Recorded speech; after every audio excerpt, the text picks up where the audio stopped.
Y hay en Jerusalén, cerca de la puerta de las ovejas, un estanque, llamado en hebreo Betesda, el cual tiene 5 pórticos.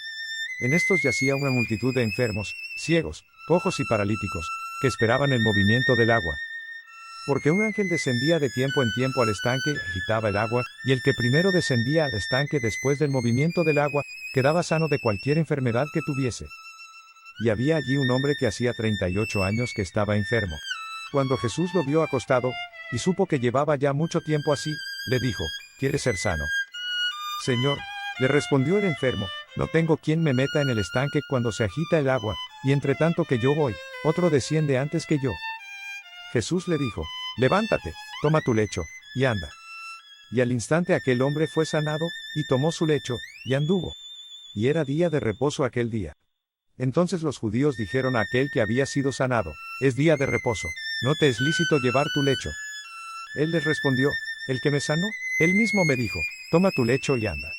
Entonces le preguntaron: ¿quién es el que te dijo: toma tu lecho y anda?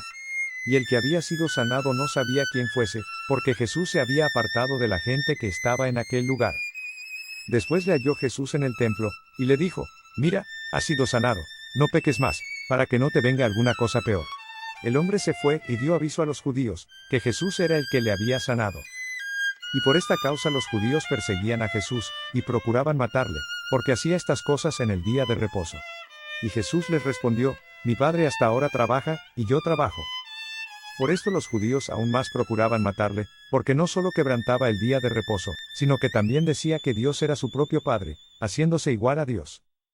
Respondió entonces Jesús y les dijo: de cierto os digo, no puede el Hijo hacer nada por sí mismo, sino lo que ve hacer al Padre, porque todo lo que el Padre hace, también lo hace el Hijo igualmente.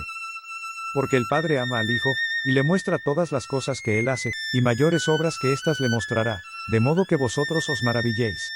Porque como el Padre levanta a los muertos, y les da vida, así también el Hijo a los que quiere da vida. Porque el Padre a nadie juzga, sino que todo el juicio dio al Hijo, para que todos honren al Hijo como honran al Padre. El que no honra al Hijo, no honra al Padre que le envió.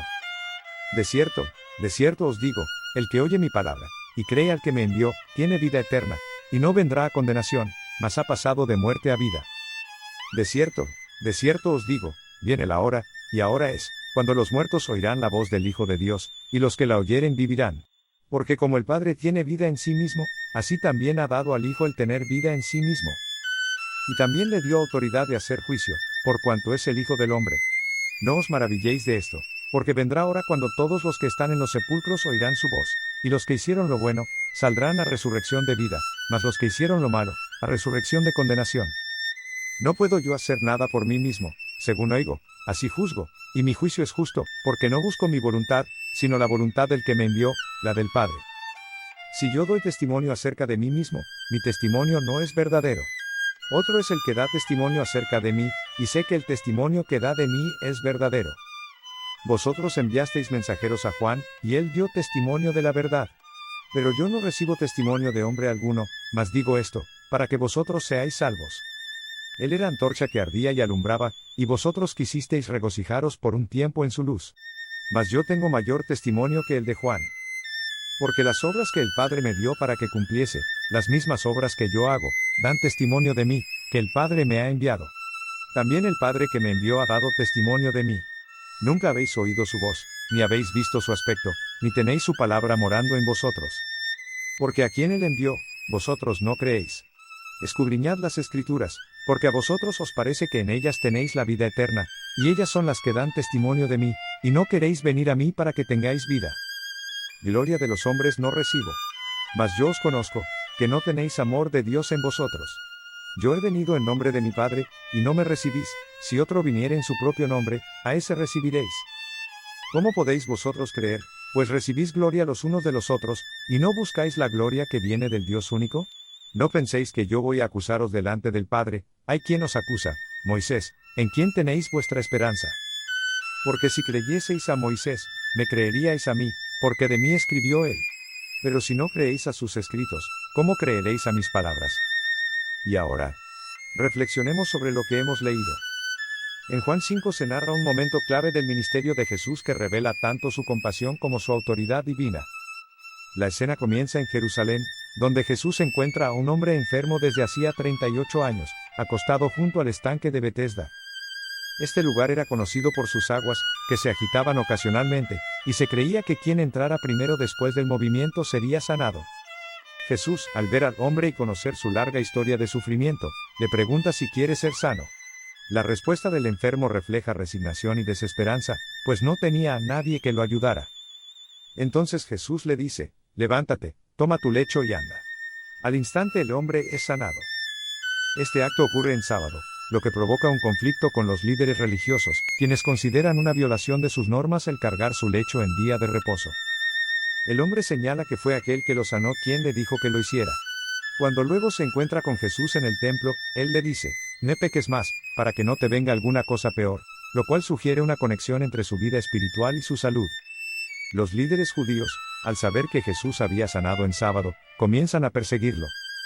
Jesús les responde que su padre trabaja hasta ahora, y él también trabaja, lo que los enfurece aún más porque entendían que se hacía igual a Dios. El resto del capítulo se convierte en uno de los discursos más profundos sobre la identidad de Jesús. Él afirma que el Hijo no puede hacer nada por sí mismo, sino solo lo que ve hacer al Padre. Asegura que el Padre le ha dado autoridad para dar vida y juzgar, y que quien oye su palabra y cree tiene vida eterna. También habla de la resurrección futura, tanto para vida como para condenación. Jesús apela a diversos testimonios que lo respaldan, Juan el Bautista, las obras que realiza, el testimonio del Padre, y las Escrituras, las cuales, dice, dan testimonio de él, aunque los líderes religiosos no lo reconocen. Este capítulo nos desafía a examinar cómo vemos a Jesús. ¿Lo reconocemos como el dador de vida, el Hijo que tiene autoridad divina?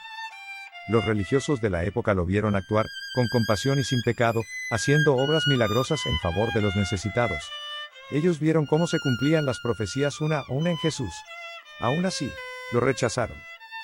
También nos invita a preguntarnos si, como los religiosos de ese tiempo, estamos tan aferrados a estructuras o tradiciones que no vemos la acción viva de Dios frente a nosotros. Finalmente, la pregunta que Jesús hizo al hombre enfermo también nos interpela, ¿quieres ser sano? A veces, el primer paso hacia una vida transformada es reconocer que necesitamos ayuda. Y permitir que Jesús actúe con poder en nuestras áreas más paralizadas. ¿Cómo quieres continuar tu vida? ¿Quieres ser sano?